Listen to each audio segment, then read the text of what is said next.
Dear friends, आज 22 फरवरी यानी बृहस्पतिवार थर्सडे का पेपर हम लोग रिव्यू करने जा रहे हैं। अखबारों के रिव्यू से संबंधित ये आज लास्ट एपिसोड होगा, क्योंकि बहुत सारा बीपीएससी से रिलेटेड कंटेंट है जिससे हमें डिस्कस करना है आपके साथ, चाहे वो क्वेश्चन का रिव्यू हो, चाहे मेंस के चैप्टर्स हो। बहुत सारा टॉपिक छूट रहा है, तो आज पेपर रिव्यू का ये लास्ट एपिसोड होगा। हालांकि पेपर रिव्यू को लेकर हम टाइम एंड अगेन आते रहेंगे। आपको अखबार नहीं छोड़ना है, अखबार पढ़ते रहना है। आज भी कई सारे इंपॉर्टेंट आर्टिकल्स आपको दिखाई देंगे, तो इसे आपको पढ़ते रहना है, क्वेश्चन इकट्ठा करते रहना है। अब हम टाइम एंड अगेन बीच बीच में आकर अखबारों को रिव्यू करते रहेंगे, बट ये अब डेली नहीं आ पाएगा, क्योंकि इसके जगह पर दूसरा कंटेंट आएगा जो आपके लिए बहुत इंपॉर्टेंट है। चलिए आज स्टार्ट लेते हैं। जो अंदर का फ्रंट पेज है उसमें आज उसके बाईं तरफ आज दो खबर है। भारत का अपना एआई चैटबॉट हनुमान लॉन्च होने जा रहा है। चैट जीपीटी की तर्ज पर भारत का पहला एआई प्लेटफॉर्म हनुमान अगले महीने लॉन्च होगा। रिलायंस इसे समर्थन दे रहा है। ये एक हो गया पीटी के लिए। उसके बाद देखिए, भीष्म पितामह, भारतीय न्यायपालिका के भीष्म पितामह फॉली नरीमन, जिनका हाल ही में निधन हो गया, उनका यहाँ पर बड़ा आर्टिकल है। इन्होंने कॉलेजियम सिस्टम, जयललिता की संपत्ति या इमरजेंसी पर कई सारे ऐतिहासिक मामलों पर हिस्सा लिया, डिस्कस किया। ये ज्यूरिस्ट भी रहे, महाधिवक्ता भी रहे फॉली नरीमन। ये पीटी का भी क्वेश्चन बन सकता है कि हाल ही में फॉली नरीमन का निधन हो गया, ये किस क्षेत्र से संबंधित थे या किस क्षेत्र के प्रकांड विद्वान थे। देखिए, आज अंदर के आर्टिकल में इलेक्टोरल बॉन्ड, जो संपादकीय पेज है उस पर इलेक्टोरल बॉन्ड पर बड़ा आर्टिकल है। इलेक्टोरल बॉन्ड यानी चुनावी चंदा, इस पर सुप्रीम कोर्ट का एक ऐतिहासिक फैसला आया है, इसे पढ़िएगा। क्योंकि बीपीएससी में देखिए, केंद्र राज्य संबंध या विधायिका न्यायपालिका का टकराव या संविधान का मूल ढांचा, इस पर प्रश्न आता ही आता है। देखिए, उसके बाद नेक्स्ट आइए, कानून के बावजूद क्यों नहीं रुक रहा दल बदल।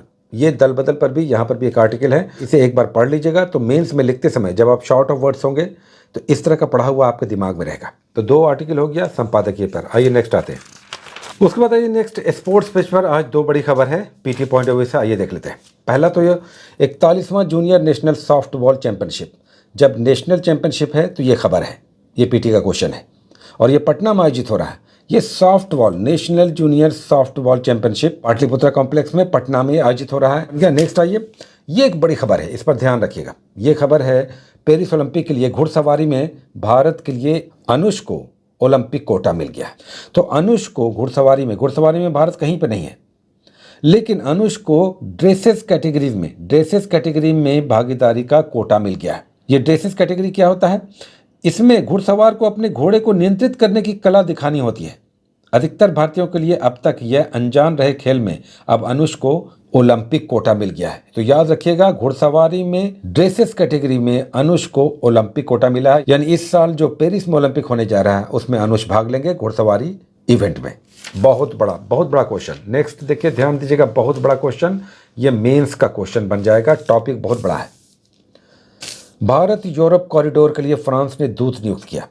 G20 में इस पर चर्चा हुई थी कि भारत अपने व्यापार को बढ़ावा देने के लिए अरब देशों के साथ यूरोप के कनेक्टिविटी चाहता है, और इसके लिए भारत को मिडिल ईस्ट के जरिए यूरोप से जोड़ने वाले infrastructural project India middle east Europe economic corridor, ये याद रखिएगा। मेंस में ये नेक्स्ट ईयर जो कमिंग एग्जामिनेशन बीपीएससी का, उसमें ये क्वेश्चन एकदम बनेगा। Bharat middle east Europe economic corridor, जिसे IMEC कहा जाता है, ये क्या है? देखिए, भारत को यूरोप से जोड़ने वाली IMEC कॉरिडोर में भारत, अमेरिका, सऊदी अरब, यूनाइटेड अरब अमीरात और यूरोपीय यूनियन देश शामिल हैं। इस प्रोजेक्ट में rail, road, ship, gas pipeline और इंटरनेट केबल नेटवर्क बनाए जाने की योजना है।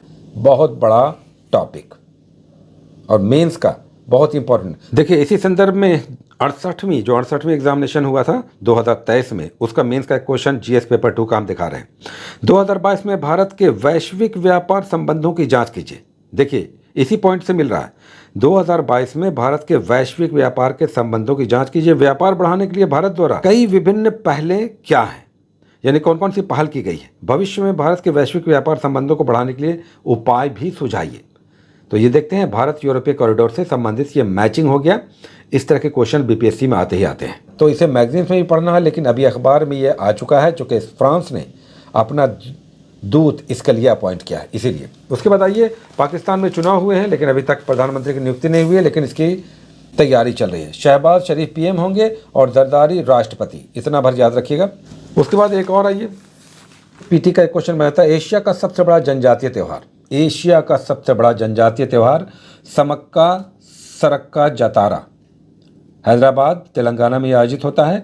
द्विवार्षीय जनजातीय त्यौहार है। इसमें 1.5 करोड़ तीर्थयात्रियों के शामिल होने की संभावना है। 1.5 करोड़, बहुत बड़ा क्वेश्चन। नेक्स्ट देखिए, बारबी की डायरेक्टर ग्रेटा गेरविक को Time's women of the year चुना गया है। Time's person of the year हर साल होता है, वीमेन भी चुनी जाती हैं, तो women of the year Barbie की डायरेक्टर ग्रेटा गेरविक। तो ये था आज का इंपॉर्टेंट करंट अफेयर्स अखबारों से। आज ये लास्ट हो गया। समय समय पर हम आते रहेंगे, अखबारों को रिव्यू करते रहेंगे, लेकिन डेली अब ये नहीं आ पाएगा। आपको डेली इसे पढ़ना है और इससे इसी प्रकार से करंट अफेयर्स लिए इकट्ठा करना है। मेंस के लिए पढ़ना है, पीटी के लिए नोट डाउन करना है, कम से कम 10 daily. Best of luck, take care.